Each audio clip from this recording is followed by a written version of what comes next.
difficult situation with pandemic. I saw even Finnish government preparation on web with the masks. That is a symbol of our time. So, but our topics, even before the pandemic disrupted our lives and economies, countries already spread widespread challenges from cross-border corruption, money laundering, and tax abuse. These abuses threaten governments' ability to provide basic goods and services and drain resources from investment in sustainable development. And of course, this, especially now, after the pandemic started in our countries, the topics became even more serious and important for us to be solved.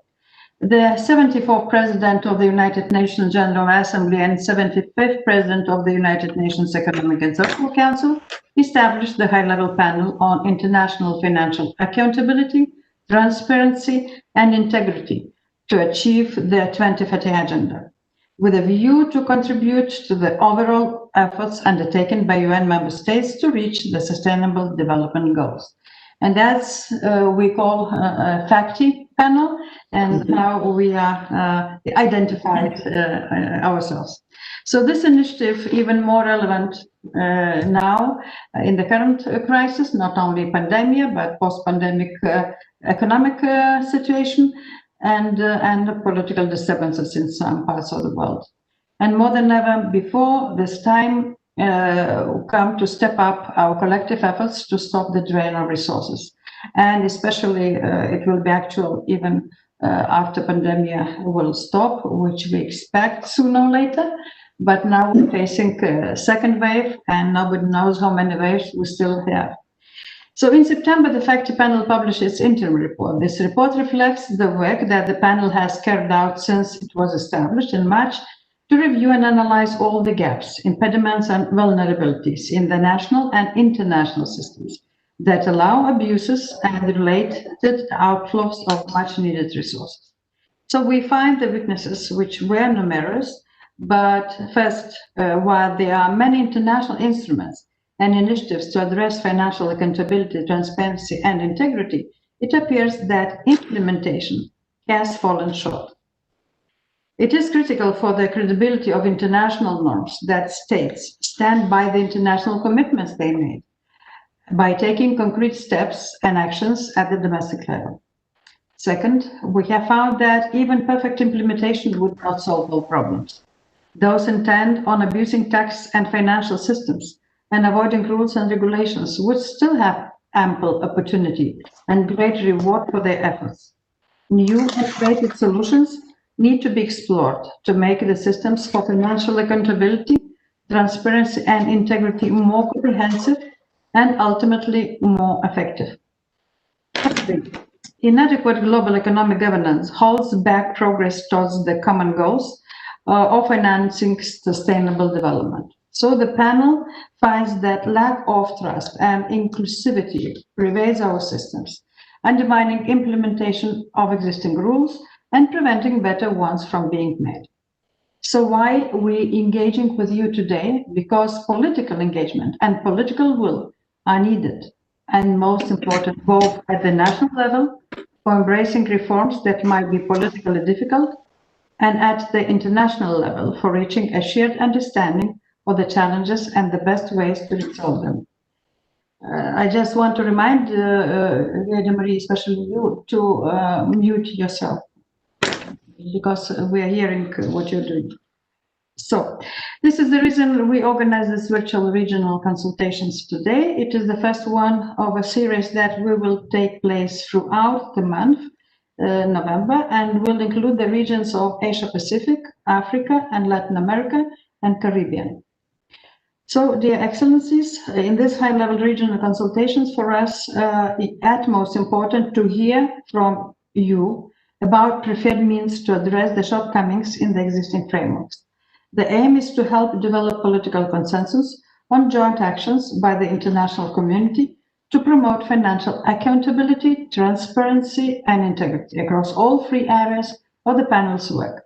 And we made our work in clusters.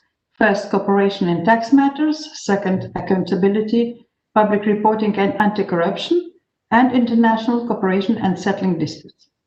Issues covered by the panel are numerous, but some might be more pressing than others, especially in the European region. No matter the issues you may wish to address, I urge you all to bring ideas and open minds to work with a common purpose on lasting solutions which can make a real difference. And we are open to hear any kind of ideas. I would like to conclude with some questions for you, which we would like to post in front before the discussion is starting. These are topics on which the panel will benefit from the discussion very much, if you will be able to reflect. In your view, first question, what are the three priority areas to enhance financial integrity in the post-COVID world and ensure sufficient financing for response and recovery? Second, international tax norms previously agreed at the OECD are currently under renegotiations. What role do you see for both the OECD and the UN in ensuring universal and inclusive international tax cooperation, given the array of existing arrangements and institutions?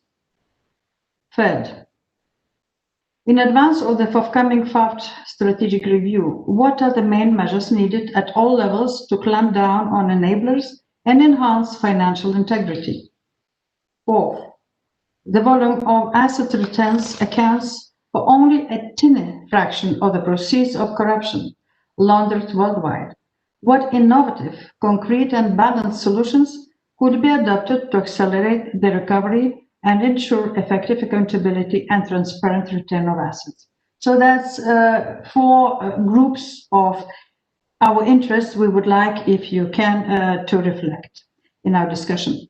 Your input will be fed into the FACTI panel's determination of technically feasible and politically viable recommendations to be made in its final report, which we will publish in February 2021. You can also send your ideas in writing to us by the end of November, and we welcome you to do this. Also note that the meeting is being broadcasted live on the United Nations Web TV platform. So now I would like to invite, we have two keynote speakers from governments. Usually activity is larger in Nordic countries on these topics. So, and there are two representatives from Nordic countries. The first, Mr. Dag Inge Ulstein, Minister of International Development of Norway. So please, you can take a floor. Thank you so much. Can you hear me now? Yes. That's good. Okay, so ladies and gentlemen, please let me start by thanking you, the co-chair of the FACTI panel, Mrs. Gurbesket, for your steady leadership of this important initiative, and also together with the former Prime Minister of Niger also. But again, thank you so much for your leadership in this. These are challenging times. Most physical meetings are replaced now with digital platforms, and we really appreciate the efforts you are making to keep us informed and the opportunity for us to partake in a wider dialogue around FACTI. This inclusive dialogue is essential if we are to succeed in combating illicit financial flows on a global level. The fight against corruption and hidden flows of capital requires collective measures. Only through broad cooperation, new thinking, and political resolve will we be able to achieve fairer and more predictable tax systems. It is fair to say that the FACTI panel tackles complex topics, but the overreaching aim of the panel's effort is simple.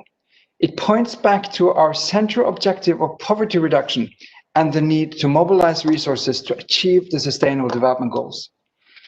Given the current context of COVID-19, where illicit flows further exacerbate social and economic challenges, it is even more urgent that we come up with concrete and effective solutions.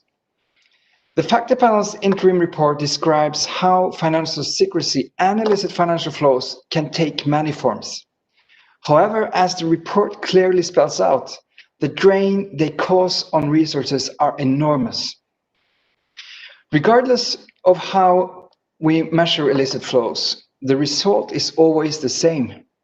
Illicit flows have a severe and detrimental effect on institutions, governance, democracy, poverty, and security. Illicit flows have especially dire consequences in developing countries. They often prevent countries from delivering adequate healthcare, social protection, and education to their citizens. The 8 chapters of the panel's interim report provide in-depth analysis of widespread cross-border corruption, crime, and tax evasion. I commend the panel members for their commitment and dedication and fully agree with the panel's assertion that we need a global approach in addressing issues such as international tax disputes, foreign bribery, and financial reporting and information exchange. Our common challenges must be tackled through international cooperation, and I look forward to the specific recommendations based on the general areas identified in the interim report. We need to acknowledge that we have a global financial system that does not manage to stop massive tax evasion and illicit financial flows. Effective solutions should center around creating better taxation right rules and at curtailing illicit finance. In this process, we should recognize and strengthen the ongoing work on existing mechanisms in international and legal frameworks. Developing norms and standards continue to be important in that regard, but we must also ensure that corruption, financial and economic crime does not go unpunished. The UN Convention Against Corruption is the only legal binding universal anti-corruption instrument, and the custodian is the UNODC. Norway is a strong supporter of the UNODC and its ongoing assistance to help developing countries implement the UN Convention Against Corruption. Similarly, important work must be continued in the United Nations Convention Against Transnational Organized Crime, which has nearly universal coverage. The Global Financial Integrity reported that the proceeds of international crime are estimated around $4 trillion, and that international law enforcement has failed to respond effectively. Needless to say, we must do more. Part of it means promoting increased implementation of the UN Convention. Similarly, it is important to support and build on efforts by the OECD that are producing results against tax evasion and base erosion and profit shifting, as well as in global financial institutions. However, we must not shy away from considering proposals for real improvements where these are needed. The interim report describes clear gaps in implementation and stresses that many of the tools at our disposal are inadequate in combating tax evasion and widespread corruption. Our aim must be to make our international institutions and frameworks more robust. And this will require us also to discuss what we can do at the national and regional level. As European countries with representation in central financial institutions and multilateral organizations, we control many levels of the international financial system. Therein lies a responsibility to prevent illicit flows to pass through the financial institutions in our jurisdictions, and to promote a new global consensus on taxation rights. An investment in international tax systems will reap rewards at a global level. We all have a responsibility to act and ensure transparent, beneficial ownership information registries, and to protect the media right to access public information. We need to ensure independence of oversight and law enforcement institutions and provide the necessary resources to investigate and prosecute corruption and economic crime so we can end impunity and effectively recover stolen assets. The panel's report gives important indications as to how this work could render results, and we look forward to consider them in further detail in the final report. So, ladies and gentlemen, Madam Chair, journalists and civil society groups have critical roles to play in documenting corruption and illicit financial flows. They expose systems and perpetrators that enable flows amounting to hundreds of billions of dollars, often putting their lives in peril in the process. We need to support and protect those who raise awareness on corruption and who help us hold power and institutions accountable. Transparency, openness, and participation are fundamental to building the trust between citizens and government. We need to support those leaders who are making such efforts around the world, bolster their resolve, and assist them in removing obstacles to change. Norway therefore supports initiatives such as Stolen Asset Recovery Initiative, the Corruption Hunter Network, and the International Center of Asset Recovery, all of which are crucial in preventing corruption and illicit flows and to recover stolen assets more effectively. I am an optimist, and I believe that continued attention to prevent corruption and illicit flows by all actors will foster stronger leadership and lead to greater resolve. The FACTI panel plays an important part in this work, and Norway will do all it can to make sure that this is the case. And I can assure you that you can count on us in the panel's work towards our common goal. Thank you. Okay, thank you very much. We need to count on somebody, and it's very good to hear from you that you will be going with us to the very end in supporting us and backing us. Thank you very much. And now I invite the Minister of Finance, the Mr. Jari Partanen, Finland State Secretary of Minister of Finance. Please welcome.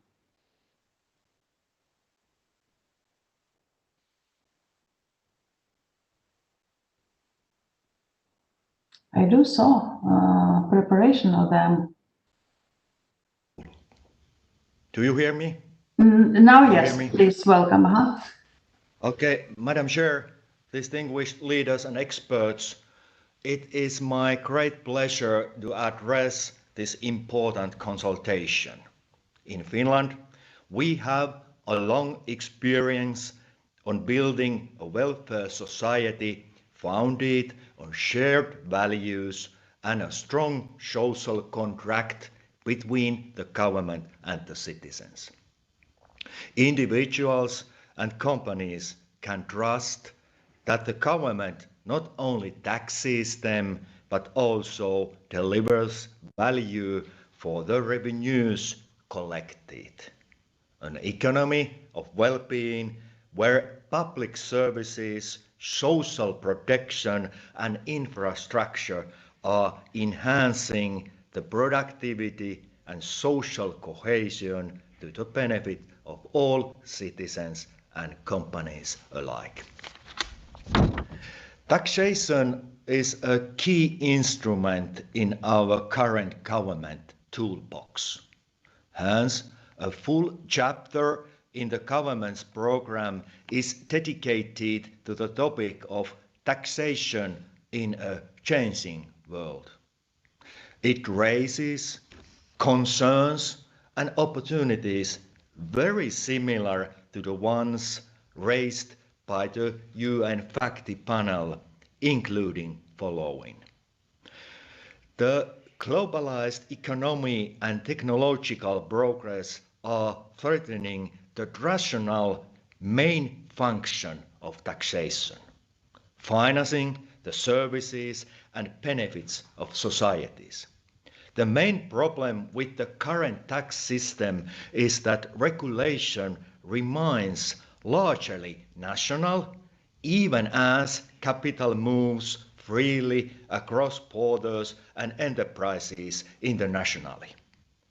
Taxation should take better account the development of development that is socially, economically and ecologically sustainable.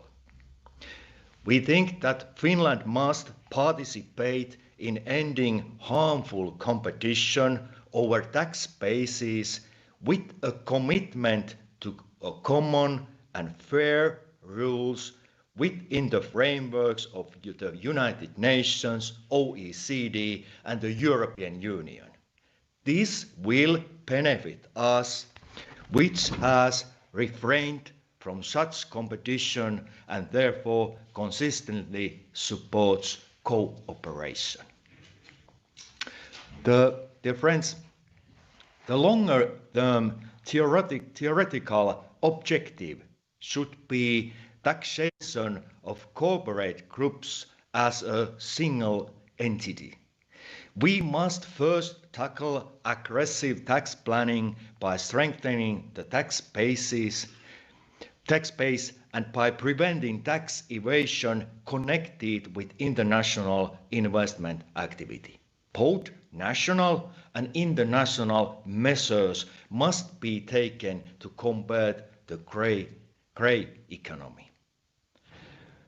I can assure that Finland will support solutions for combating and hindering the operation of tax havens both within the European Union and through the world. The aim is broader and more robust tax bases that combat both the aggressive tax planning and tax evasion schemes of international businesses and harmful tax competition between states. The government is also willing to renegotiate bilateral tax treaties if this is necessary for preventing tax avoidance. We will play, I can assure it, Finland, we will play an active role in international cooperation for confirming the taxation of platform and digital economy businesses. Companies in which the state has a controlling interest will show an example of corporate responsibility by reporting their tax footprint in each country in accordance with ownership steering guidelines. The government of Finland will not tolerate aggressive tax planning. Dear friends, besides this, I want to underline one important practical point. In recent years, we have made important investments into digital taxation technology and customer service in our tax administration. We have developed strong know-how on how to combine data, economic automation, and trust into unified digital platform. Madam Chair, based on our experience, Finland is open for partnership in this area, especially in Africa, which is the focus of Finland's development cooperation. Please do not hesitate to call on Finland if you need partners from the private or public sector who are motivated and capable of innovation, new digital and other solutions to enhance the domestic resource, mobilization, trust and social contracts. Let me conclude by thanking the UN FACTI panel for the important and active work that you are doing. I wish you all the best and thank you very much this opportunity for me to be part of this meeting. Thank you. Okay, thank you very much. So, Nordic friends, we know that you will be helping us on the way for the final findings. And now I would like to start the general discussion and would like to present 3 participants from the panel members, from European, our colleagues. It's Thomas Stelzer, Dean and Executive Secretary of the International Anti-Corruption Academy, Vienna, Ms. Benedikt Schilbert Fasmer, Executive Board Member of Norges Bank, and Ms. Heidemarie Weczorek-Zoll, former German Minister of Economic Cooperation and Development. So if somebody from our panel members would like to intervene now, please say your word. If not, you can do it with the comments after the discussion or in the middle of discussion. So welcome if you want to speak now. I do not hear and do not see the hand. Secretariat, do you see? Yes. Okay. Yes. Thomas. Thomas, okay. Please.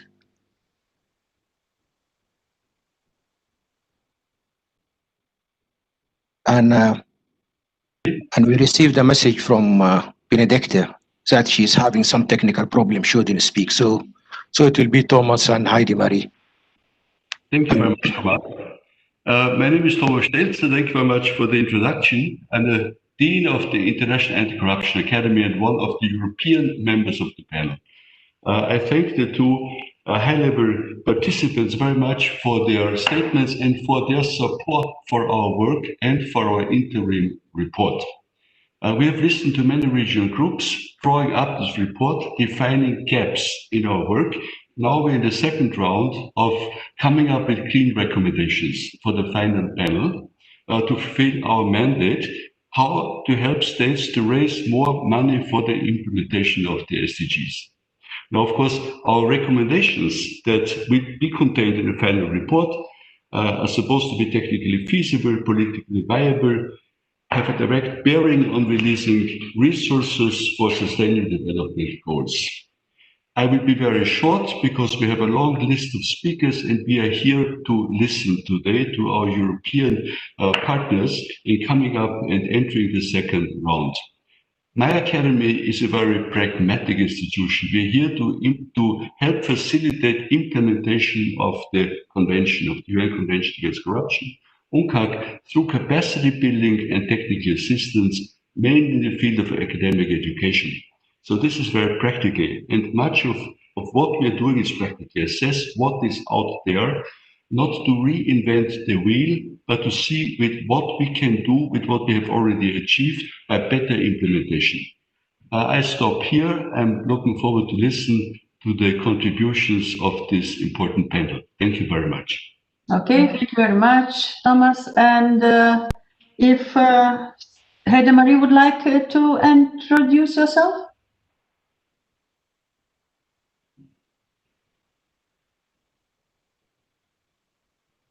On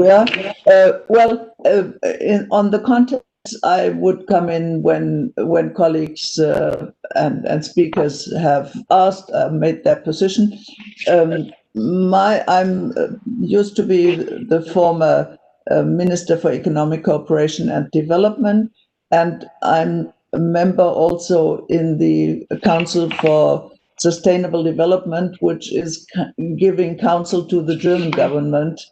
And there, of course, the major interest is we all see that even before Corona, there was the situation that many of the SDGs would not be fulfilled and will not be fulfilled. And my hope is actually, besides pressing, of course, and ODA and everything, supporting, of course, the Finnish colleague that spoke, but also looking to the fact that within the respective countries in the Global South, there should be enough financial possibilities to make it easier for them to fulfill the SDGs. So that's my motivation. And I'm happy to listen to those of you who speak and have concrete proposals, because that's the most important point, the final aim of the report in February. So thank you very much for engaging in these questions. Okay, thank you very much, Heide Marie. Now we have an impressive list, and the list starts with the European Commission representative, Benjamin Angel, or Angel, I don't know, but Angel, I like the name. It is Director for Direct Taxation, Tax Coordination, Economic Analysis and Evaluation at the European Commission. So welcome, please, Benjamin. Thank you, Madam Chairman. The EU attaches a lot of importance to promoting financial integrity and combating illicit financial flow. We are convinced that further action in this area are key priorities for the achievement of the Sustainable Development Goals. All countries need resources to finance the fight against the pandemic and repay the debt which are currently skyrocketing. So let me first welcome your efforts to have a fresh new look at financial accountability, transparency, and integrity to identify gaps in area of enhanced cooperation. We have read with interest the interim report published in September. We agree that the recommendation that the panel will eventually address should focus on strengthening and improving established structures and provide new impetus to their work rather than creating parallel framework or structure with a risk of overlap. We also believe that emphasis should be put on how agreed international standards are implemented in practice and are followed by concrete actions. In the last year, we have collectively made gigantic steps in enhancing the cooperation in the tax area. Tax evasion and criminal financial flows are lose-lose. There is no path to development via predatory practices. We must fight it relentlessly. Our goal is to achieve a comprehensive and inclusive architecture from which all countries, including developing countries, may benefit. Here I'm referring in particular to the creation of the Global Forum on Transparency and the Inclusive Framework. In these two fora, we have discussed and we are continuing discussing the future international framework of tax cooperation in a very open and inclusive manner. For instance, the proposal for the taxation of the digital economy, the so-called Pillar 1, and for ensuring a minimum level of taxation are the biggest international tax reform announced in the last 100 years. It is absolutely necessary to shape this reform together and to ensure that we all benefit from the changes envisaged. We believe that the best way to do so is to engage in the ongoing discussion within the inclusive framework. We also believe that countries should have the right and ability to use all possible instruments to prevent that company artificially shift profits towards countries having a tax system that encourage aggressive tax planning. As you know, the European Union has established since 2017 a system of lists which we use to promote global standards. We have engaged with close to 100 countries in the world, and via this process, we have obtained already 120 changes in tax regime in more than 60 countries. And this is fully developed not in isolation, but in close articulation with international rules. We, for instance, require that countries subscribe to the Multilateral Convention on Exchanging Tax Information, which is clearly one of the cornerstones of the fight against tax fraud and tax evasion. And since we made it a condition for the EU listing process in 2017, the number of signatories worldwide has doubled and is now triple digit. Finally, we are strongly convinced that recommendation of the panel should focus on how to strengthen the ability of countries to identify beneficial owners of structures and companies, taking into account privacy issues. Making further progress on financial accountability, transparency, and integrity can also certainly be seen in the context of securing important financial resources, which will be necessary not only to fight the pandemic, but also to finance the Sustainable Development Goals. Thank you very much. Okay, thank you very much. Now we do have second on the list, Dr. Markus Pleyer, Deputy Director General, Federal of the Ministry of Finance of Germany. So please welcome. Yeah, thank you. Thank you indeed. Thank you for letting us participate in this very important forum. Let me make clear that I speak in my national capacity for the German Ministry of Finance. I would like to applaud you for this very important work. Fighting illicit financial flows is incredibly important because of the financial damage it creates, because of the drains of resources, and even above this, it's very important for the social cohesion and the trust in our institutions. Before I go into advice for your group, I would like to very quickly touch upon the analysis. We completely agree with the goals of this panel. We agree most of your analysis and with your description of the interaction and the interrelations. However, I would encourage you to dive a little bit deeper into the details of existing mechanisms like the tax work at OECD and the inclusive framework of BEPS, where we have 137 member states who cooperate on equal footing. So having said this, our advice would be not to reinvent the wheel. We have less than 10 years to go, so creating new mechanisms would take too much time. and perhaps risk duplication of work. So I think it would be good to recognize the work of existing mechanisms to support their mission and to improve their framework. And let us get it right on responsibility. I think we already have well-designed mechanisms, but what it needs is the implementation by the jurisdictions. And here, I think, is most room for improvement. This is, I think, where you should focus on, get the member states to fully and effectively implement what was agreed. And what are actually the challenges here? I think it's twofold. One is the political will that is sometimes lacking, and the second issue is capacity. I think in the area of capacity, there is a lot happening currently. The G20 called upon its members to increase capacity building assistance.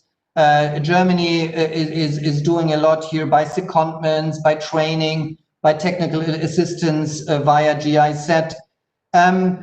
On the political will, that's more difficult. And here I think it would make sense to look into mechanisms that had proven to be quite successful. For example, looking into peer reviews, peer pressure, looking into organizations that not only assess the regulatory work in the countries, the so technical compliance, but also assess the effectiveness of the rules on the ground in the countries, and find a strong incentives to make countries comply, for example, by publicly identify countries who don't comply.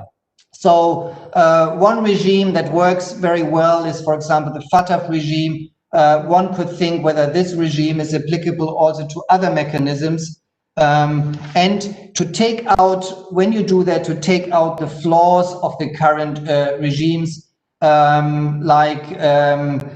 make it more timely. FATF is currently working on this. And if we create or if we support and improve current mechanisms, we should be make clear and certain that they come up with a more timely picture of what is happening in the countries. What we need in the end is a solid legal systems that provide for effective investigation and prosecution of criminals. And criminals have to be prevented from enjoying the proceeds of crime. So we need strong anti-money laundering systems. And anti-money laundering is the key element to combat corruption and tax evasion. And what else we need, of course, is maximum transparency of financial flows. That's really a powerful tool to deter and to detect ill-gotten gains. And here I think the European Union can really offer a successful regime because it has obliged all its member states to have beneficial owner registries. And what the European Union is now doing is to connect these beneficial owner registries so that the beneficial information is available throughout the European member states and does not stop at the national border. And it enables in that way the identification of transnational beneficial ownership chains. So what we need is actually a universal standard to make beneficial ownership registries mandatory and then connect these beneficial ownership registries. One word to international cooperation, which you touch upon in your report. There is another organization which I think is very successful in exchanging information, and that is the Egmont Group, the international organization of the so-called financial intelligence units. They can really exchange information very, very quickly on a secured channel. And I wonder whether this could also be a model for legal assistance, which is very cumbersome in these days. A more quicker, a more effective information exchange mechanism could also help with what you asked in one of your questions with asset recovery. So concluding, I think it's a good report, it addresses the right issues, but I think we should take the working mechanisms as a starting point and improve them, making them quicker, making them more effective, and create more transparency. It will never be a perfect system. I think it needs permanent improvement. It's a dynamic process. We shouldn't treat this issue as something that is static, where you can compare the current state with the target state and then just identify the deficits. It's a living process that never ends, and I hope we will be able to improve it. Thank you so much. Okay, thank you very much. There was few very important proposals, and I think that we will be able to count on the experience of European Union in cooperating on these matters. Thank you very much. So now the third speaker will be Ms. Tove Maria Riding from Eurodad. Welcome. Yes, thank you very much. I hope you can hear me, and thank you for the kind invitation to come and share our views here today. The first thing to say is that the panel's work in this discussion was extremely timely, even before the COVID-19 crisis. And of course, now we're facing a big question about who will end up paying the bill for the crisis and all the measures that are so needed at the moment. We know that economic crises often have a phase two, which is about discussing austerity and cutting public services. It's about looking at unsustainable debts.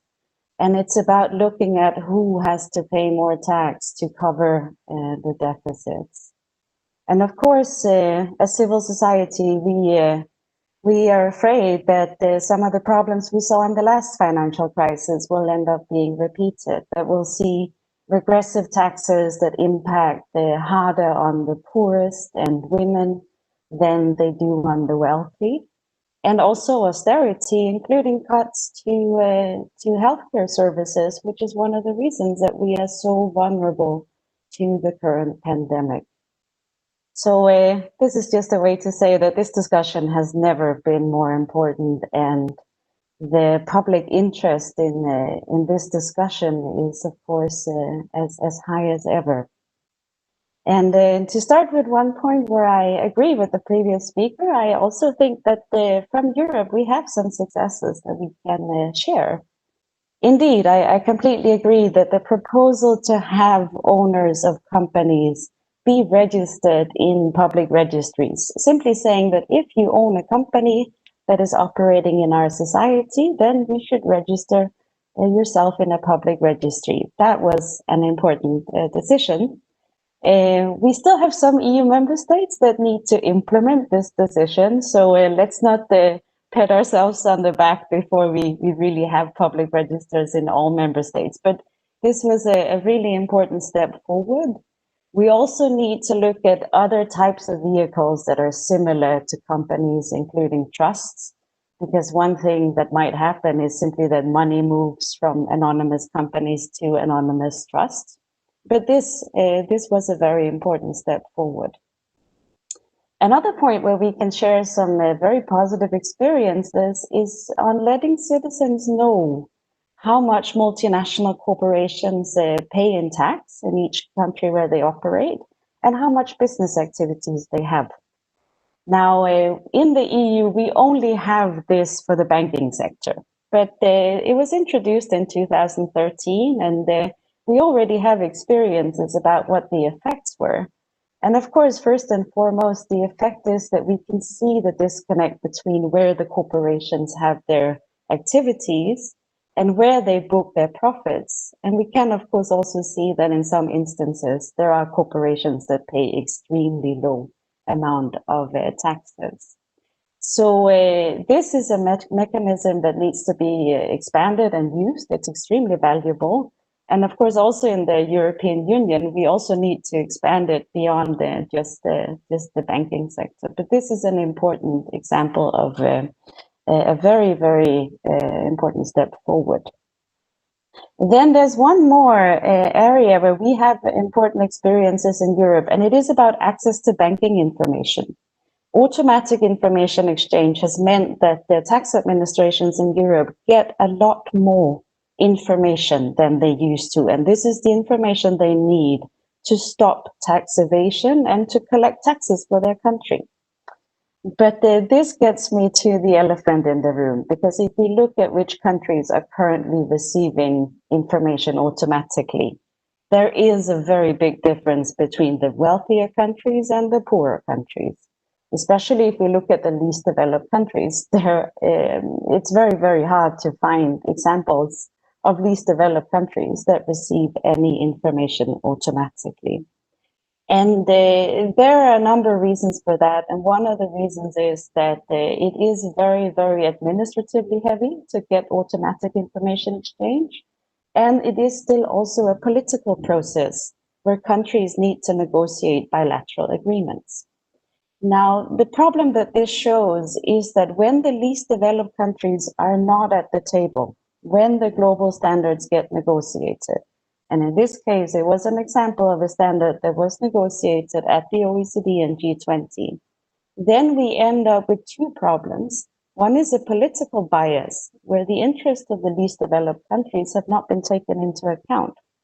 And another one is a practical bias, where the experiences from least developed countries are just not reflected in the way that the system is designed.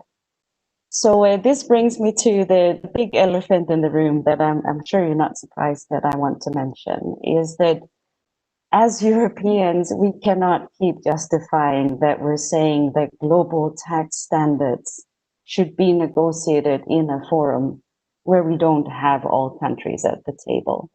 And to quote a developing country negotiator who said that just because you call a forum inclusive, it doesn't mean that it is inclusive. The inclusive framework, currently we have over 1/3 of the world's countries that are not at the inclusive framework. And for the least developed countries, it's 2/3 of the world's countries that are not there. So 2/3 of the least developed countries are not in that framework. There are several reasons for that. Some have raised concerns about the fact that the Secretariat is still representing OECD countries, and it's odd to have a negotiation about such an important issue be led by a Secretariat of an institution where they are not members. Secondly, in order to join, they have to sign up to the existing BEPS standards. And these standards, it's almost 2,000 pages of decisions. There is a lot of politics that's already been settled. And again, there's also a lot of administrative requirements that are accompanied by signing up to the BEPS standard.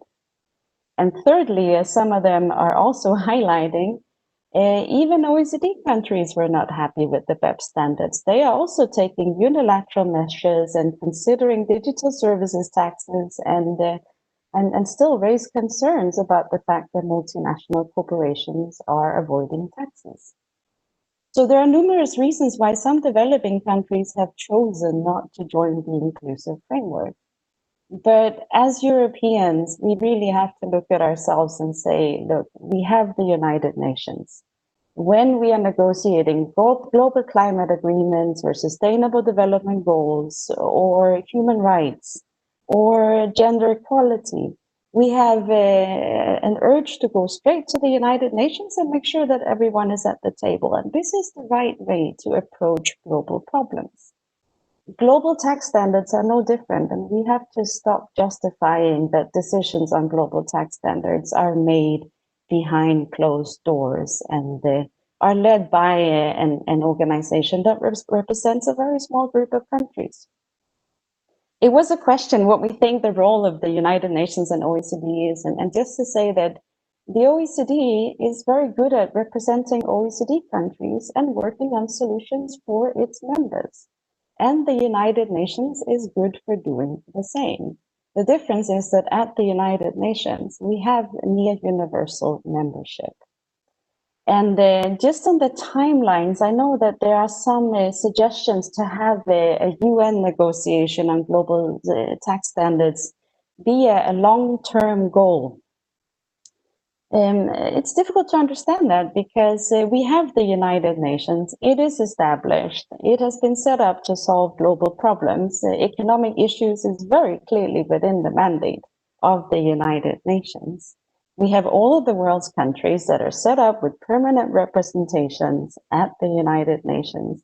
The meeting rooms are there. They're just waiting for governments to sit down and try and solve this extremely important problem. And one last reason why we as Europeans should really make sure to start this truly global negotiation is that the current situation where there is a lack of international cooperation is not working for us either. We have to face that. Right now, we're seeing a situation where some countries are trying to set the rules and enforce them on others, and it's just generating a lot of bad will and lack of international cooperation. And furthermore, the problem with the OECD negotiation is also from a civil society perspective that the transparency is very low. We often can't even get the negotiating texts unless we're lucky to get a leak. We can't observe the processes and we can't see what our governments are saying on our behalf. And that really undermines our ability to campaign and to ask for progress and to increase political ambition. So this is another important reason why we're saying the United Nations need to be the place where we set global tax standards so that we can get the same dynamics and progress on these issues as we've seen on climate change and sustainable development goals and so forth. And finally, by anchoring the international tax standards in the United Nations, we can also make sure that we can link these agendas. Because there are very strong links between the question of whether the world's wealthiest or biggest corporations pay tax and whether we can afford to invest in healthcare and education and women's rights and equality. These issues are linked. And that's why I'm sure you're not surprised to hear me say, but it should not be a long-term target to start a global negotiation on tax and transparency issues. In fact, this is the most important question right now, because of course, we're wondering when the FACTI panel delivers its report, who is going to follow up? We need an intergovernmental body to make sure that we can ask governments to take action on these issues once the work of the FACTI panel is done. Thank you again. Thank you very much. From European representative, it is a very forthcoming speech and proposal, and I hope that we will be going into the new phase in the world for multinational cooperation after the elections in the United States. Okay, we do have a second speaker, Jill Thompson, the representative of the UK Treasury. So welcome. Thank you very much, and thank you very much for the opportunity to participate in this consultative event, and to the panel for all their leadership on this issue so far. We very much welcome the focus and the political engagement that FACTI can bring to this important area of financial accountability, transparency and integrity. And we very much agree with the findings of the interim report as to how illicit financial flows undermine sustainable development across the whole world. And that impact is often felt hardest in developing countries. We also recognise that COVID-19 and the pandemic has accentuated the challenges to financial integrity and accountability. Countries now more than ever need all their resources to fight the pandemic, but are seeing them continue to be diverted into illicit financial flows. And we're also seeing fraudsters and criminals preying on the weak and exploiting vulnerabilities at this period of crisis. In the UK, we're seeing abuse of government support schemes, an increase in online fraud, fraud around the supply of personal protective equipment, and other ways in which criminals are using the pandemic as cover to advance their ends. So we're facing a heightened challenge. We agree with the interim report and some of the previous speakers that In terms of solutions, the implementation of the global standards we currently have is fundamental here. And before we should start looking for further instruments or new organizations or new instruments, we should focus on how we can support countries to best implement the current standards we have, and any additional commitment and political support the FACTI panel can generate to help close that gap would be extremely valuable in our eyes. We see a gap in both technical ability for countries to meet the international standards. Lack of resources and lack of expertise are quite often the problem. And the UK is doing all it can do to support countries through capacity building and technical expertise. But there is also often a political gap, a political commitment that is lacking. And we also agree with the report and other speakers that peer review mechanisms can be a very successful way of encouraging countries to make the improvements they need to do and getting that political commitment that can be lacking. We think the FACTI panel's interim report has a number of helpful proposals covering a lot of important areas. We welcome the engagement the panel has done to date with existing international bodies, standard setting bodies and others operating in these areas, notably the OECD, the Financial Action Task Force, the Global Forum, UNCAC and others. We think it will be vital for the panel as they finalise their work to continue to engage with these groups to minimise any duplication and avoid any overlap in recommendations from the report, so that the report can best complement and help existing efforts before we jump to creating new ones. And just a couple of more specific comments, one in relation to international tax, where we very much welcome the focus on international tax architecture. We would encourage the panel to continue to engage with the Global Forum and the OECD and the Inclusive Framework, where we think perhaps the interim report underplays some of the successes those bodies have seen to date in driving improvements in the international tax system and their potential to do so and to become more inclusive again in the future.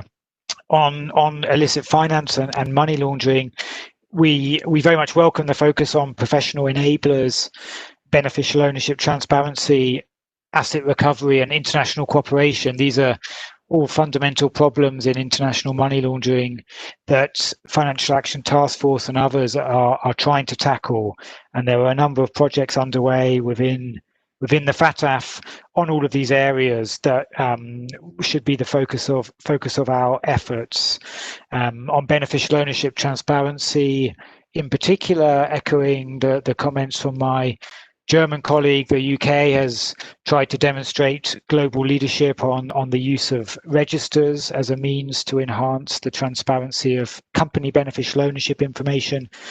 The UK, I think, was one of the first countries to set up such a register a number of years ago and has supported global efforts to encourage the greater adoption of registers, including through an anti-corruption summit that a former UK Prime Minister hosted 4 years ago. So we would definitely encourage the panel to engage with the use of registers to facilitate beneficial ownership transparency, but also to encourage countries who aren't ready now to adopt public registers to actually take further steps to meet the international standard and find a way to ensure they have accurate, up-to-date, timely information one way or the other. So in conclusion, thank you very much for the opportunity to participate in this event. Thank you very much for your leadership and your political focus you're providing for these areas, and we look forward to continuing to cooperate with the panel. And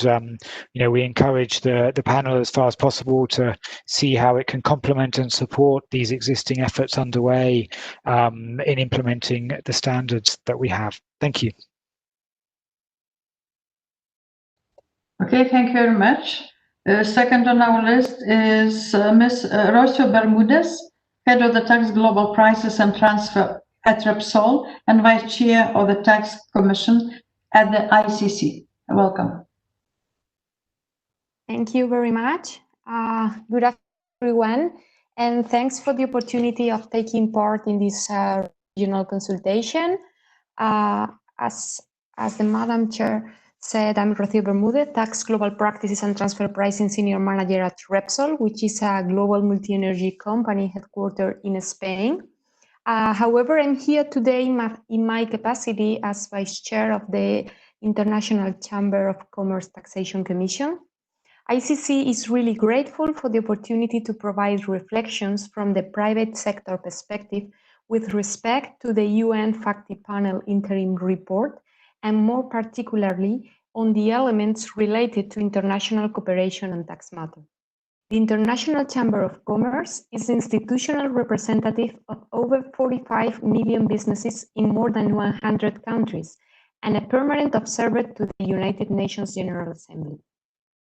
ICC advocates for a consistent global tax system founded on the premise that stability, certainty, and consistency in global tax principles are essential for business and will foster cross-border trade and investment. This becomes of the utmost importance in these times of economic crisis caused by the COVID-19.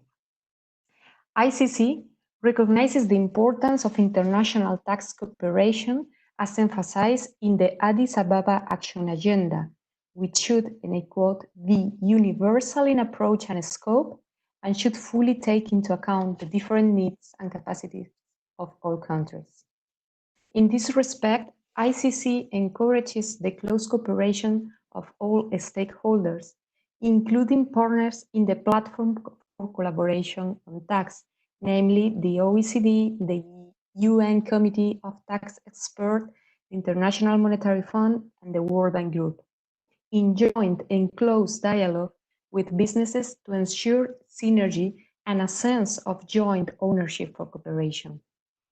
ICC welcomes the work of this platform to strengthen collaboration and domestic resource mobilization and foster collective action for a stronger tax system in developing and emerging countries. ICC also underscores the need for international tax rules to be implemented in a coherent and coordinated manner. To that end, we support the continued collaboration of the OECD G20 Inclusive Framework, and we encourage increased synergy between the UN Committee of Tax Experts and the work currently conducted by the OECD on addressing the challenges of digitalization. ICC believes it's important that the work of the UN Committee continues to be technical rather than political in nature. I would also like to emphasize the importance of inclusive cooperation and dialogue among national tax authorities on international tax matters. All countries should work closely together to avoid unilateral tax measures and uncoordinated approaches to prevent inconsistencies between national tax legislation with respect to international tax matters that would only lead to an undesirable increase of litigation as well as double taxation. ICC strongly opposes tax fraud and tax evasion and emphasizes the need to distinguish these illegal activities from the use of lawful methods of tax planning and tax management. Governments should agree on acceptable forms of tax competition and avoid labeling businesses as aggressive tax planners or tax avoiders when using legislated tax incentives. In return, businesses should adhere to rules and principles agreed upon by and between countries, therefore respecting not only the letter but also the spirit of the law. Creating trust and efficient cooperation between governments and business is essential to achieve a balanced and effective tax system. Each party has a key role to play in fulfilling their mutual responsibilities, which is instrumental in building a relationship of trust, cooperation, and communication. The UN FACTI Panel Interim Reports indicates but the panel will explore possibilities for the creation of new bodies, structures, or instruments to advance international cooperation on tax matters. The report also notes that there is still no single globally inclusive intergovernmental forum for setting norms in tax matters, and the assertion that international tax norms, largely led by the G20 OECD inclusive framework, do not give sufficient consideration to the needs of developing countries. For ICC, a consistent global tax system that is implemented is essential for business, and we support the continuous collaboration of the inclusive framework, which currently already brings together 137 countries working together and on equal footing in monitoring and implementing the BEPS plan measures, as well as any other BEPS-related issues, such as the challenges of digitalization. Finally, ICC respectfully suggests that it could be of great benefit to explore approaches to enhance greater inclusivity within the OECD inclusive framework, to encourage greater consistency internationally, as there is a risk that establishing new structures and frameworks could lead to less international cooperation, greater fragmentation, complexity, and less certainty for businesses. Thank you very much. Okay, thank you very much. Now, we do have 6 speakers on our list, and I would ask you to be concise as much as you can. So second one is Alex Cobhan, Chief Executive of Tax Justice Network. So welcome. Thank you very much. The FACTI panel meets and produces its interim report at a crucial moment in time. There is a crisis of public health, but also a crisis of public finance, and ultimately a crisis of faith, a question of whether there is or can be an end to the age of impunity that we seem to be in. And this is not just impunity for individual politicians that you can name for yourself. It's impunity on a much broader sense. We see all countries around the world losing major revenues for both corporate tax abuse and individual tax abuse, and lower income countries in particular losing the largest share of their existing tax revenues, the largest share of their current health spending, but no serious response to any of these issues from the existing structures and the existing instruments. And that's why the panel's work is crucial. The best chance we have to identify the necessary reforms to the global architecture that underpins the social contract in every country is the work of this panel now.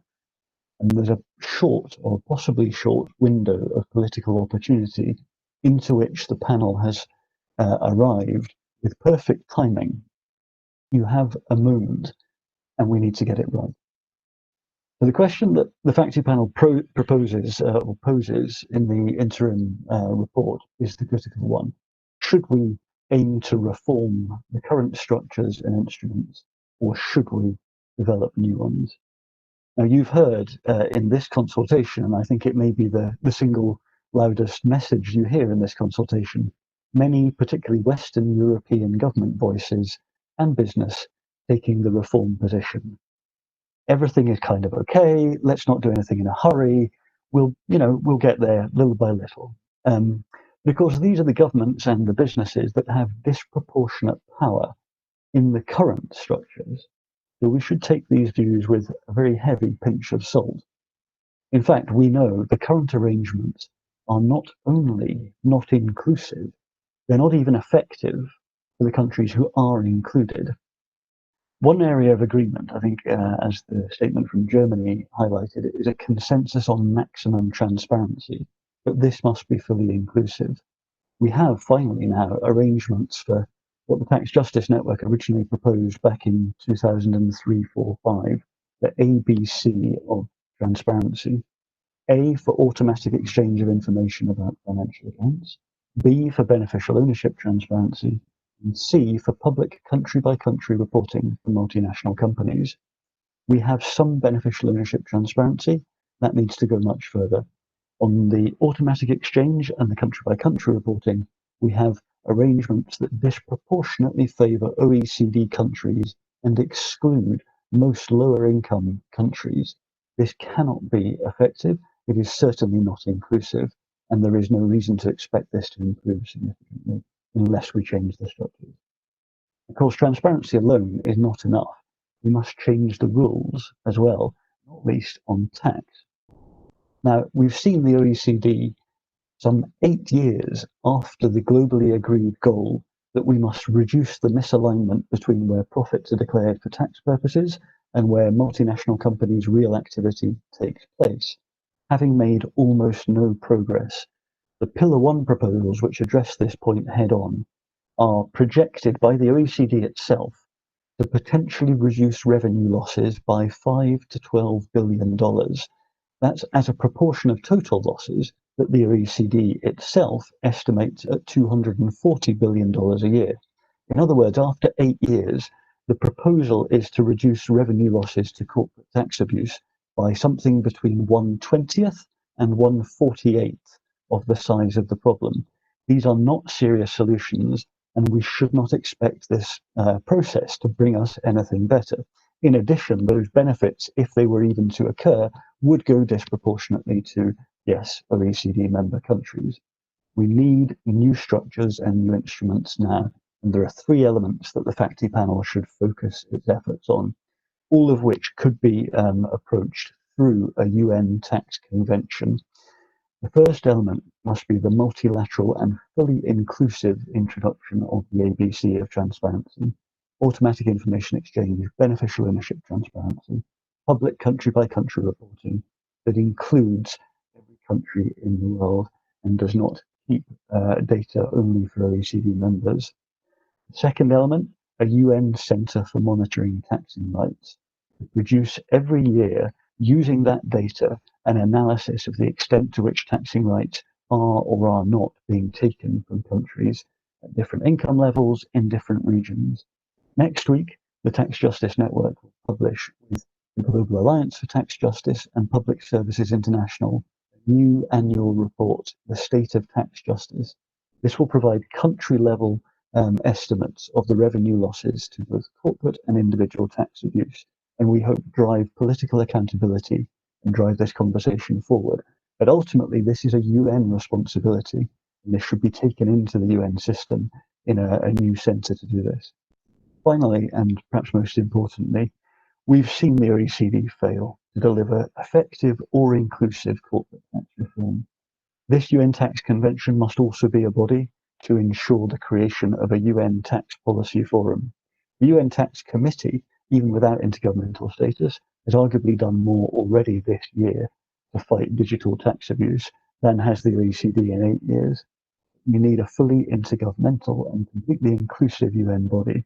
That UN tax convention could deliver all 3 of these if the FACTI panel sets it up in the right way and drives it forward over the next 12 to 18 months. Short-term concrete delivery. That would be, I think, the key step to re-establishing faith and starting to address the crises that we all face. Thank you. Okay, thank you very much. I think always is good to hear outside the box and outside the government's positions, because you can see a lot from outside, and the pressure to governments, especially creating the political will, is absolutely necessary. So thank you very much. I'm saying this as ex-head of state. So now Evert Houtman, the head of Dutch delegation to the FATF, government of the Netherlands, please.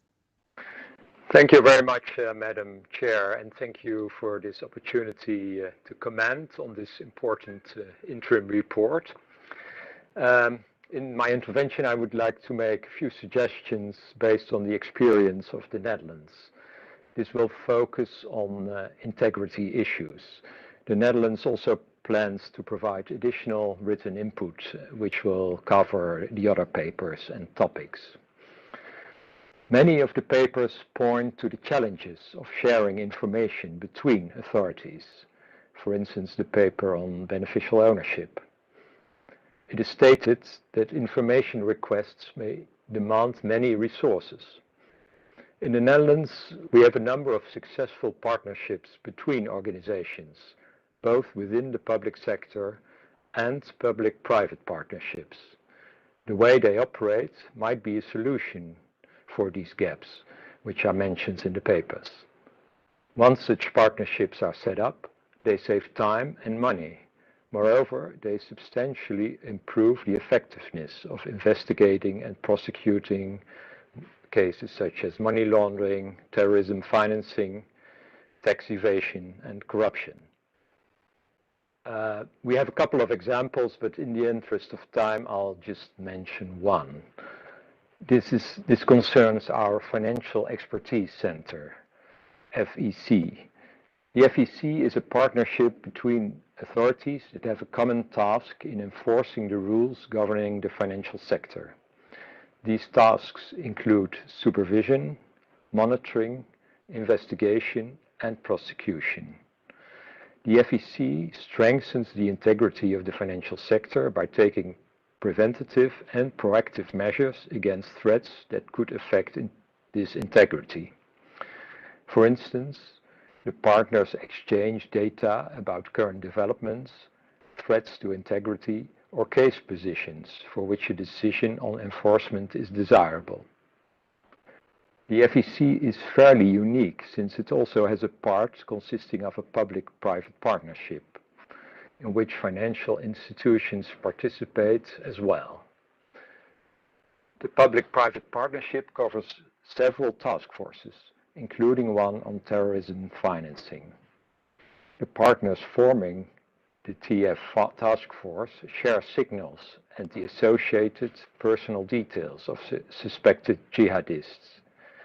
And this cooperation leads to a marked increase in the quality and quantity of unusual and suspicious transaction reports. This leads to overall to better intelligence position. While it is important to note that all the organizations can only share information on a proper legal basis and subject to the, in our case, the General Data Protection Regulation, we think such kinds of cooperation are key to creating more efficient and effective systems to tackle financial crime, at least in a domestic situation.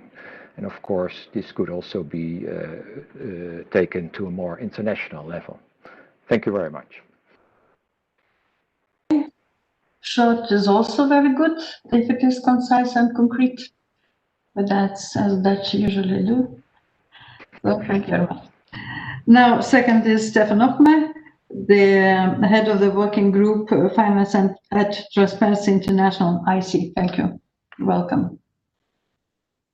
Thank you very much, Chair, for the opportunity to speak here on this very prominent forum, and I'm very happy to see that we more or less fall a line against the agenda which was formulated already with regards to the Addis Ababa Action Agenda on financing the SDGs. But looking at the interim report of the FACTI panel, we see that the role of the enablers is a very prominent one, and I think it is a very crucial issue we should tackle. And we see this from the side of Transparency International, that those countries that rank prominent on the Corruption Perception Index are not the countries that in the end swallow the proceeds and the profits coming out of corruption and events. We see that the enablers can be the countries which are on the Financial Secrecy Index of the Transparency Network and the Financial Justice Network. We see that the countries, for example, in Europe that swallow monies coming from laundering, we estimate for Germany alone it's about 100 billion per year. These countries, through their structures and the secrecy involved in their whole financial system, facilitate the possibility of corruption in further countries. So transparency in this regard and joint standards of utmost importance. And we see that, for example, we should be precise and see that beneficial ownership is one of the key issues we must tackle. See that this, as we speak in Germany, for example, is not sufficiently covered yet by the legal side of it. And we see that, for example, the FATF with its upcoming exam on Germany is a good opportunity to issue these topics and make it a public debate about. Because, again, the agenda we are following up is a long-standing and also an agenda which we've seen since many years. At least in Addis Ababa, we all came together and saw the obstacles and the differences in perception and in interest. And our agenda now here, and I'm speaking specifically on Germany, we should be precise and concrete, and we should see that now in our day-to-day action, we have political opportunities to counteract these trends. Last wording on that one. Right now, Germany is heading the European presidency in terms of setting the agenda for the debate, for example, on tax issues. And currently, right now, we see that country-by-country reporting, public as it should be, is not on the agenda of the European councils. We would heavily like to endorse and support the idea that such issues are also taken as a concrete example of some states not pursuing the agenda as formulated in international arenas. So again, we see some contradictions, and I think it's very much the time now to make a ranking and see that some countries, not through their own corrupt practices, but through their systemic secrecy issues, are in a position to counteract these illicit flows better than in the past. Thank you very much. Okay, thank you very much. Second, we have Bodo Elmers, Mr. Bodo Elmers, Director of Global Policy Forum. So welcome. Yeah, thank you very much. Thank you for giving me the opportunity to speak here. I'm also from a civil society organization, which you can see when you look at my campaign t-shirt, Stop Illicit Financial Flows. So we are very pleased to see that the United Nations is making a new attempt through the FACTI Panel. Panel. Can send such t-shirt to our panel, please. So. Yes, it's from our Asian partners actually, but yeah, so you see, it's a big thing for civil society organizations, and we are happy that the UN is making new attempts through the FACTI Panel to address this issue. Well, much has been said already. Let me quickly make 4 comments, one on governance, one on capacity development, one on transparency, and 4th on the political environment.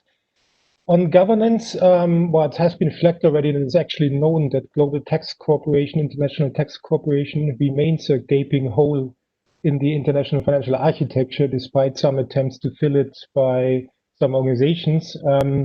I think the term UN Tax Convention has been mentioned already, global tax body. Actually, already back in 2001, the UN's high-level panel on financing for development, appointed by the UN Secretary General Kofi Annan this time, suggested an international tax organization. So it's actually no news. Unfortunately, in 20 years, not much progress has been made, and in consequence, trillions of dollars, euros got lost for financing first the Millennium Development Goals and now the Sustainable Development Goals. So I think the FACTI panel should take this topic, closing the governance gaps, forward as a matter of priority. You could draft some sort of terms of reference for such a global tax body or UN tax convention. There's actually, you don't have to start from scratch, because the panel I just mentioned in 2001, the Sedilli report, already had some 10 bullet points on tasks that such a UN tax special agency on tax should pursue. So this you could take as a starting point. It's just a suggestion. Second point on capacity development, it has also been mentioned by some speakers representing donor countries here that much capacity development is given. I'm surprised that, well, I think one thing that needs to be ensured is that technical assistance fully complies with aid and development effectiveness principles. Aid and development effectiveness principles means ownership of the country that receives them, and especially alignment to national development plans or national development strategies. I have a bit the impression that capacity development given is very much donor driven. I even had to look at this international body just now, the Tax Inspectors Without Borders. It's funded by 13 countries. Only 2 of them, Finland and Norway, funded through the UNDP's Project Resources Fund. 11 others funded through the OECD BEPS and Developing Countries program. So it seems that this technical assistance is given to implement rules that the recipient countries have not really co-developed and is probably not necessarily aligned to their own development strategies. So What we would need is technical assistance, capacity development that help developing countries make tax work for their own development. And this needs to be very much a bottom-up approach. This is not the case currently. On transparency, I just want to support what previous speakers had said. So, I mean, our organization very much also supports the Global Asset Registry, support and public CBCR. It should be on the agenda of the European Union, actually during the German presidency this year already. And of course, also automatic exchange of tax information, if needed, also non-reciprocal. Just a fourth point to make. FACTI Panel is doing amazing work on the expert side. The big problem we're facing for many, many years, and I mentioned that since the Sevilla Commission 19 years ago, not much has happened in terms of actual reforms, or not enough has happened. We're facing a political deadlock in the area of combating illicit financial flows and ensuring tax justice. And I would want the FACTI Panel and the members also reflect on how we can break this political deadlock. So not just what's needed is not just additional expert advice, but very much a strategy how we can move forward in making actual progress in the real world and combating illicit financial flows. We as CSOs, we also stand ready to contribute our share. Heidemarie knows we both had just had a public event in Germany launching the FACTI Interim report. So we also have we are always happy to collaborate to help shape a positive political environment, but we would also, of course, like all FACTI Panel members and all government supporting to make sure that we can break the political deadlock. Thank you. So it's always about political will. No matter what laws we have or institutions, if there is political will, we can do a lot without all these kind of things. And sometimes we create instruments to press the governments to do something, while the governments are capable to do without any instruments, a lot of things. So thank you very much. Now we have second speaker, again, now from government. It's Andrew Preston, head of the Joint Anti-Corruption Unit, Government of United Kingdom. Welcome. Thank you very much. My colleague Giles from the UK government has already spoken, and I think he has explained very clearly the importance of this agenda, the resonance in relation to COVID, and so on. I just wanted to say a couple of words in relation to asset recovery, specifically in confiscation. And really building on the points that previously had been made by a number of speakers, both in terms of needing to work through existing systems and existing mechanisms, but also stressing the point that we need both leadership by developed countries, and we also need mechanisms for supporting countries with less capacity, and we need to think quite clearly about technical cooperation and technical support. So I think the first point I wanted to make was essentially that we see strong transparency and accountability in asset return. Transparency and accountability in asset return, we really support that. We think it's vital that the use to which recovered assets are put is clear and that there is appropriate oversight. And I think a second point that I would want to make in relation to confiscation is to stress that we would support the increased use of non-conviction based confiscation where this is an effective route to delivery of justice outcomes. We think the UK is using such mechanisms, and we think there are opportunities to make progress internationally in relation to these. The third and final point I'd like to make is essentially in relation to sort of information sharing, really just to stress that the UK does not support mandatory information sharing mechanisms. And we think that there is a risk with these type of mechanisms that they would divert scarce resources away from asset recovery and return activities towards dispute resolution mechanisms. And we think that it's really important that our limited resources are focused on the actual asset return and recovery processes. Thank you. Okay, thank you very much. Now we have two representatives from private sector side. Dr. Matti Kohonen, Principal Advisor, Private Sector at Christian Aid. So please, welcome.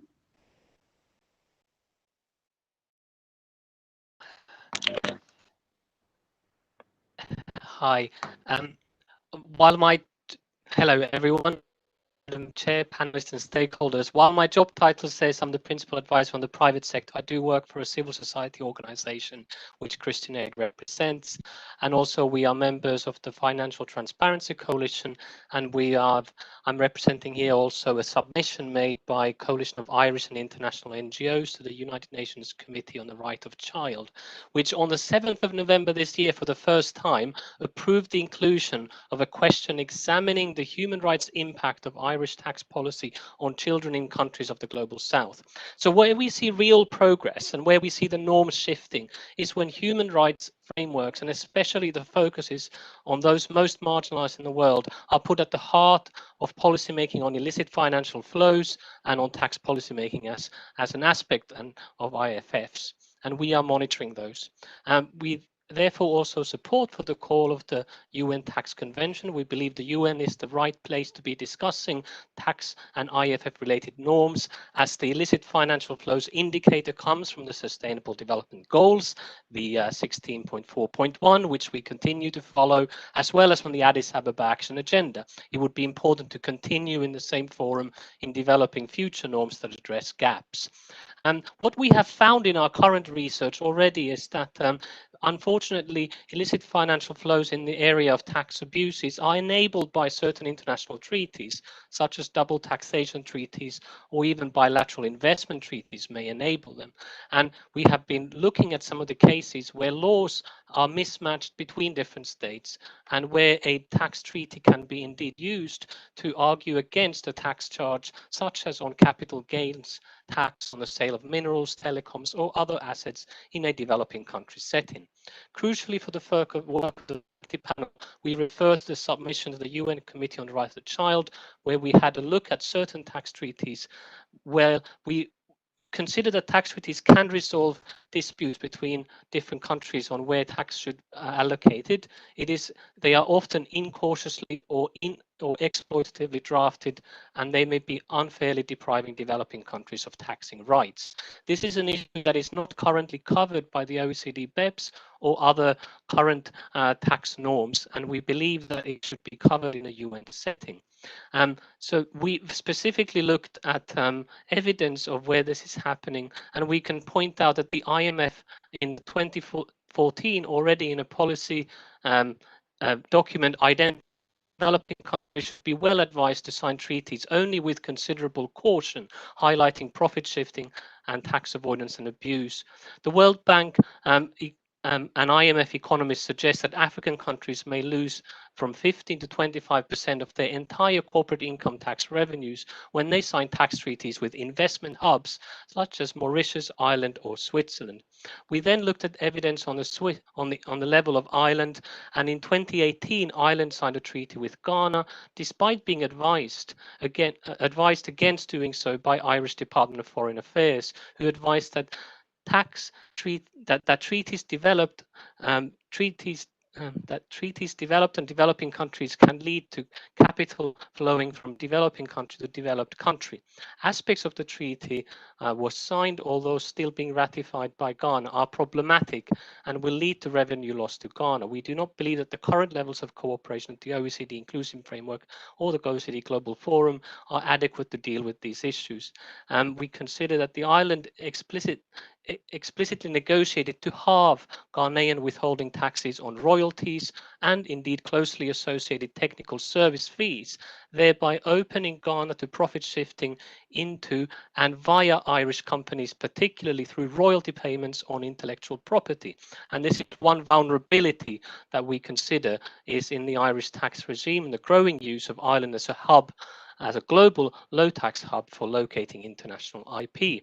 It also limits the ability of foreign investors' capital gains tax collection from gains made on companies and assets in Ghana, against the recommendations of IMF and UN tax experts on this matter, who warned that single transaction of this kind have individually deprived some developing countries of several billions of dollars of potential tax revenues. Now, this is not just an issue of Irish tax policy. Indeed, other European countries also have, in our view, harmful tax policies and abusive tax practices that create mismatches between legal regimes where where tax treaties can be used as an argument for what some may call legal tax avoidance, but we would consider as being tax abuse.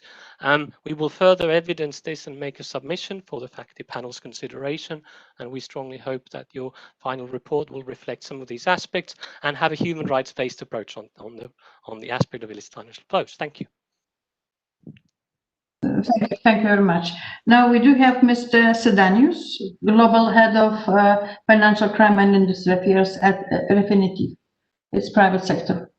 Welcome. Thank you, Madam Chair. Hopefully you can hear me okay. So many of the points have already been made by many of the speakers, so I will be quite brief. The one area, or the two areas that I'd like to highlight and reinforce really is what Markus Kleier discussed in terms of focus on effectiveness. This needs to receive proper attention to make sure that we can, over due course of time, actually measure some of these initiatives in a practical and pragmatic manner. The second one, which has been mentioned as well, has been the UBO point, and I'll explain why it's such an important topic, is particularly in the private sector. So we're a data company, and we supply public registry information to financial intelligence units, the banking sector, the corporate sector. And when we assessed about 240 different public registries in the world, less than half of them had any information on directorships, and a little more than half had any information on shareholder information.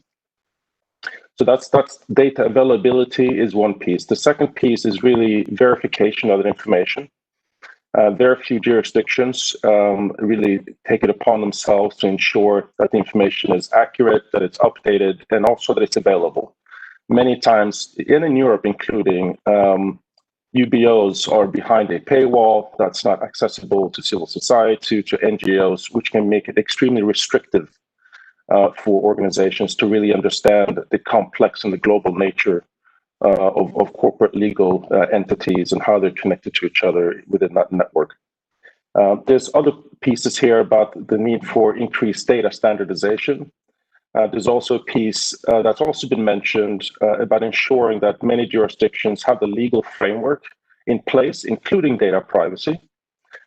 Because in some aspect, there's a bit of a contention between the data privacy regulatory framework and the need for further transparency to support, the public good of ensuring integrity and availability of information. So those are the very quick interventions on our end.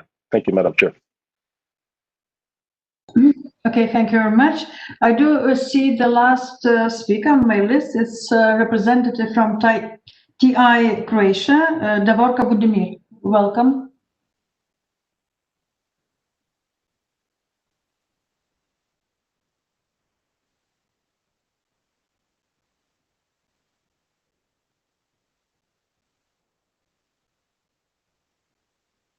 Okay, if he's not responding, fine. That's all what I have on my list. And in that case, I will ask if panel members who are represented today or participating today, Thomas Seltzer or Heide-Marie Wieczorek, would you like to speak now or to respond to some comments, please? Davorka, okay, I see Davorka Budimir appearing, but we do not hear you. If you want to speak now.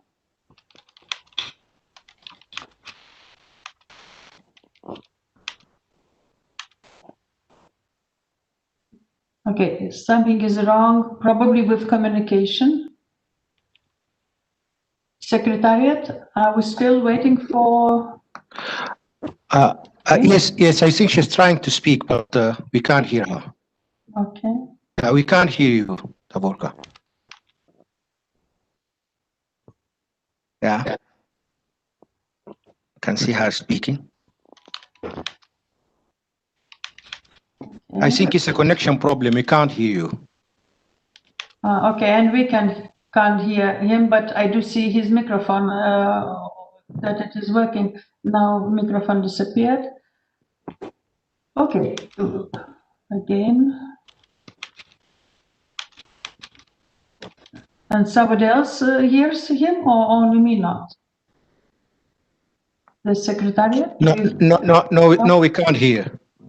Okay, so okay. Mr. Horka, if you hear us, we do not hear you, so probably you can write in writing your comments, please. In that case, I do see. In that case, I see the panel member Heide Marie. Please, if you want to comment on the participants' and speeches and proposals, please. Yes, thank you very much. You can hear me? Is it Yes, right? yes, Thank you very much. That has been a broad range of, information and even also practical proposals, which I think we should take very much into consideration. I wanted to come back to a point which appeared many times, and sometimes from European governments. And I must say, and when the argumentation is no parallel structures, we're not discussing parallel structures.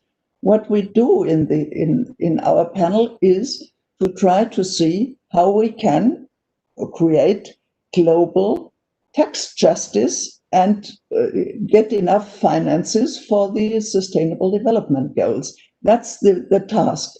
And I think, of course, the OECD, and we've talked with their representatives, they are doing an important job and they have made progress in all these fields. But the fact is, one should not be afraid of the United Nations. OECD is one thing, and United Nations could enlarge the process, which I think is really important.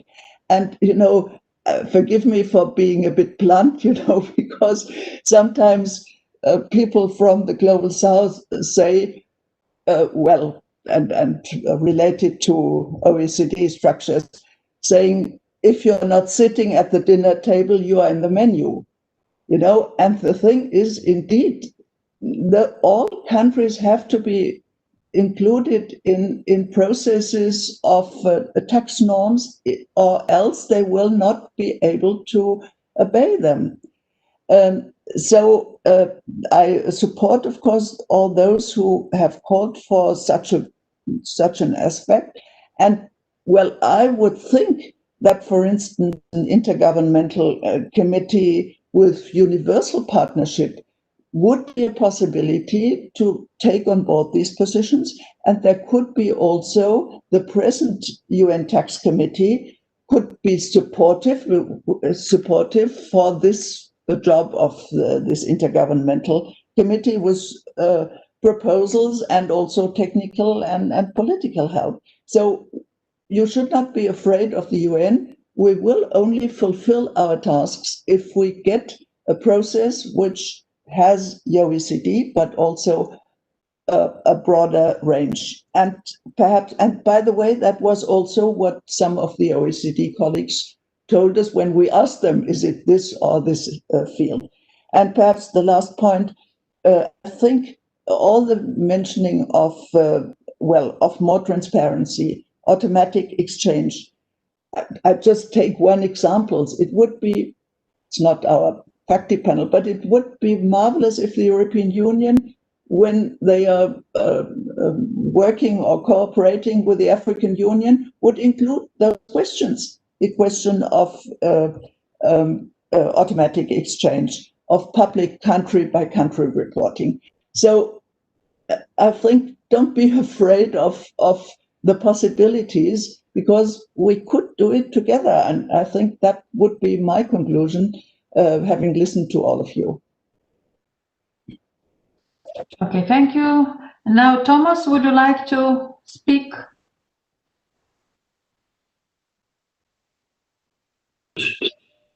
Now I'm unmuted. Thank you very much. In fact, I could say a lot, but I will refrain from saying too much. I listened carefully. Many of the suggestions are very valuable. I'm sure they will be taken up by the FACTI panel. just picking some output might give undue weight to some of the proposals, which is a little bit premature. I would like to support what Heidemarie very wisely has put out here, this complementarity of different approaches. I think OECD, UN are not exclusive at all. The question is, of course, is like so many times in the global environment, when a smaller group achieve some progress, which then needs to be linked to other cycles where countries are not participating in. So this legitimation process, which I think we're pretty much aware of, and for which there are practical approaches to overcome that. We'll discuss this in the panel, but it's quite easy to bring rulings and measures of a few into the global processes, especially when things are moving so much, like right now in the preparatory process of UNGAS 21. So these are very pertinent suggestions made. Thank you very much for all the contributions. I took note, and I'm looking forward to discussion then in the FACTI panel on them. Thank you very much. Okay, thank you very much. I hope that we allow to speak everybody who wanted to speak today. And I will ask kindly and remind you, if you would like to send your remarks or at least summary of your proposals to us by the end of November, it will be very useful to us. Now, wrapping our discussion, I will say that it was very useful and very diverse because participants. We have governments, some of them more actively engaging, some more formally engaging, some more on political level engaging and thinking more globally, some thinking more regionally. And also we have civil society, which is very useful in pressing governments from outside to be and pushing really governments from outside, even sometimes whistleblowing against governments from outside on some issues which are very important, especially after during the COVID and after COVID-19 economic situation. Yes, we do have a window of opportunity, somebody mentioned, and not a very large one, because it is a crisis. During the crisis, we can make a lot more, because in peaceful times, nobody cares. In crisis times, it is a chance that the political will could be increased and united towards the global solutions, global standards in a lot of things. From this point of view, we also would like to ask governments, especially, not civil society or private sector, but governments, to be more open, not to isolate or to keep repeating the same what was 10 years ago, 5 years ago, or 1 year ago. Situation changed. The willingness to interact internationally between institutions will grow, especially after COVID-19, during COVID-19 situation, especially during this economic situation, which will not go away in nearest 2-3 years, and we will be facing these difficulties globally, because we all, and pandemic is global, economic situation and downturn in economies will be global. So, and we do see the shifts in governments, in large players who are will be more internationally willing to cooperate. So this is a window of opportunity to all of us, and I wish to use it for the benefits of the world, because for the not only to finance the global development goals, but to finance all our countries, all our people, and how to solve the periodically critical situations in the world. So why we would like to ask you to be more open with the proposals, to open-minded with the proposals which could come on our way, and just to understand that it's everything in our hands, and up to the political willingness of the governments who are in place today in all our members of United Nations. And we can decide what we would like to decide. It's only up to us. We even don't need any institutional frameworks if we have understanding and willingness, political willingness to solve. So I wish us at least to be useful for ourselves and to our people in finding the solutions. And with help of governments, with help of civil society, thank you very much, and private sector, we will try to propose the proposals. And then, of course, everything will depend on us, how we will use them. So thank you very much all, and be healthy, keep fighting the economic difficulties, and I wish you very good holiday season, which is coming quite closed quarantinian way. So thank you very much for all who participated, and goodbye.